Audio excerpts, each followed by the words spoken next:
اللہ کا واسطہ دیتا ہوں فیصلہ آباد سے دھوکہ نہ کھاؤ، اس کے بازاروں سے دھوکہ نہ کھاؤ، ہوش میں آؤ، ہم غلط جا رہے ہیں۔ اور میرے بھائیو، اگر مر کے اللہ کے پاس جانا ہے تو اس زندگی سے واپس آؤ، واپس آؤ، میں اللہ کو اس کے رسول کا واسطہ دیتا ہوں۔ اگر مر کے کہیں اور چلے جانا ہے، اگر مر کے اللہ کے پاس نہیں جانا یا اللہ کے رسول کا سامنا نہیں ہے، جو مرضی کرو، پھر ہم بھی چھوڑیں، اب ہمیں بھی کچھ سمجھاؤ۔ ہم کیوں بول بول کے گلے کی ایک ایک رگ میں درد اتار بیٹھے؟ گھر چھوڑ چھوڑ چھوڑ چھوڑ، سارا وجود ہڈیوں میں درد اتر گیا ہے، تو کچھ ہمیں بھی راستہ بتاؤ کہ یہ راستہ ہے، اس پہ موج میلہ بھی ہوگا، اللہ بھی نہیں ملے گا۔ آؤ ہم سب پھر ہم بھی مل کر تمہارا ساتھ دیں۔ ہم کیوں ایسے کھاری اٹھائے ہوئے در در کی ٹھوکریں کھاتے پھر رہے ہیں؟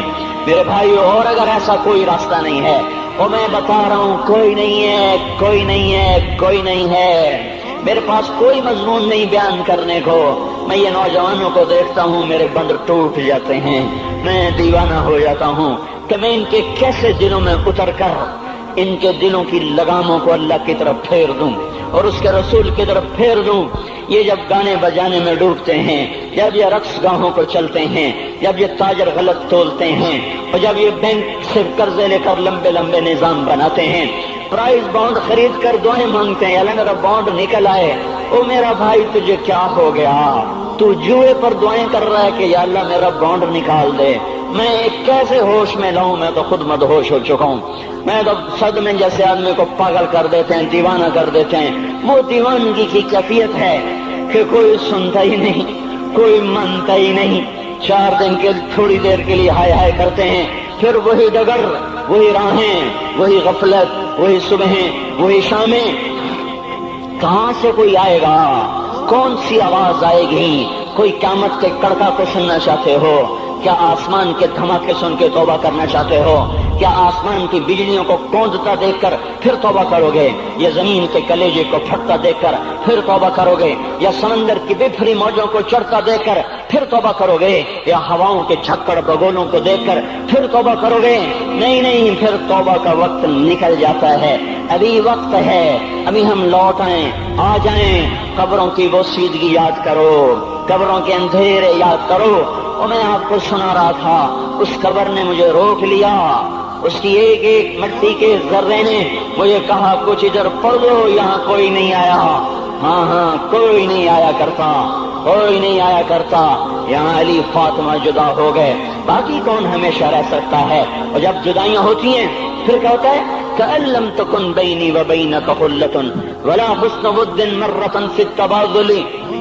پھر ایسا ہوتا ہے جب جدائیاں ہو جاتی ہیں، پھر یوں ہوتا ہے کہ جیسے کبھی کوئی آیا ہی نہ تھا، کوئی مل بیٹھا ہی نہ تھا، کوئی ماں نہ تھی، کوئی باپ نہ تھا، کوئی بھائی نہ تھا، کوئی سنگی نہ تھا، کوئی ساتھی نہ تھا۔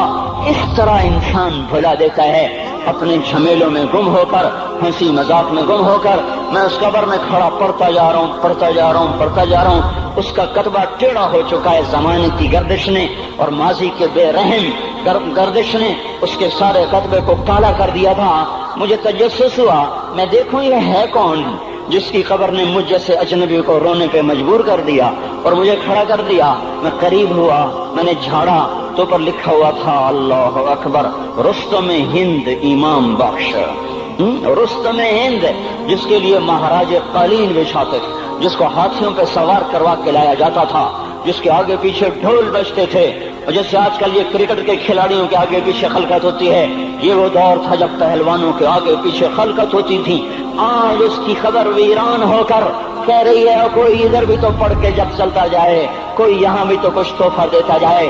میرے محترم بھائیوں، جب موت آئے گی تو کوئی اولاد یاد نہ کرے گی، کوئی ماں باپ یاد نہ کریں گے۔